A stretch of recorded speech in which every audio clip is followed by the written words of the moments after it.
ಆದ್ಮೇಲೆ ವಾಹನಗಳನ್ನು ಪ್ರತಿನಿತ್ಯ ಬಳಸ್ತಾ ಇರ್ತಕ್ಕಂಥ ನಾವು ಇನ್ಶೂರೆನ್ಸ್ ಬಗ್ಗೆ ಹೆಚ್ಚಿನ ವಿಚಾರಗಳನ್ನು ತಿಳ್ಕೊಳ್ಳೇಬೇಕು. ವಾಹನ ಬಳಕೆದಾರರು ಕಡ್ಡಾಯವಾಗಿ ಇನ್ಶೂರೆನ್ಸನ್ನು ಮಾಡಿಸಲೇಬೇಕು. ವಾಹನಗಳಿಗೆ ಇನ್ಶೂರೆನ್ಸನ್ನು ಮಾಡಿಸ್ತಾ ಇದ್ದರೆ RTO ಆಫೀಸ್ನಲ್ಲಿ ನಿಮ್ಮ ಯಾವುದೇ ಕೆಲಸಗಳು ಆಗುವುದಿಲ್ಲ. ವಾಹನವನ್ನು ಬೇರೆಯವರಿಗೆ ಮಾರಾಟ ಮಾಡುವುದಕ್ಕೂ ಆಗೋದಿಲ್ಲ, ನೀವು ಇನ್ನೊಬ್ಬರಿಂದ ತಗೊಳ್ಳೋದಕ್ಕೂ ಆಗೋದಿಲ್ಲ.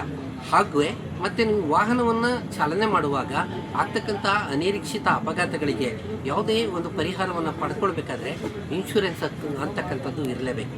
ಕಾಂಪ್ರಹೆನ್ಸಿವ್ ಇನ್ಶೂರೆನ್ಸ್ ಅಂದರೆ ಏನು, ಥರ್ಡ್ ಪಾರ್ಟಿ ಇನ್ಶೂರೆನ್ಸ್ ಅಂದರೆ ಏನು, ಯಾವ ಕಾರಣಗಳಿಗಾಗಿ ಇನ್ಶೂರೆನ್ಸು ಮಾನ್ಯ ಆಗೋದಿಲ್ಲ, ಯಾವ ಕಾರಣಗಳಿಗಾಗಿ ಇನ್ಶೂರೆನ್ಸ್ ಸೌಲಭ್ಯಗಳಲ್ಲಿ ಕಡಿತ ಉಂಟಾಗುತ್ತೆ.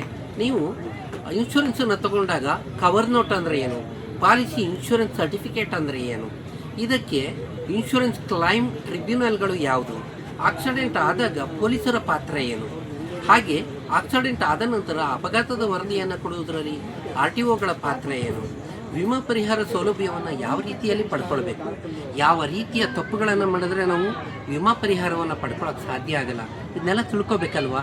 ಇದಕ್ಕಾಗಿ ಅತ್ಯುತ್ತಮವಾದಂಥ ಒಂದು 18 ನಿಮಿಷಗಳ ಒಂದು ವಿಶೇಷ ಅಧಿವೇಶನವನ್ನು MGN ಎಕ್ಸ್ಪ್ರೆಸ್ ವೇ ಯೂಟ್ಯೂಬ್ ಚಾನಲ್ನಲ್ಲಿ ನಿಮಗಾಗಿ ನಾನು ಪ್ರಸ್ತುತಪಡಿಸ್ತಾ ಇದ್ದೇನೆ.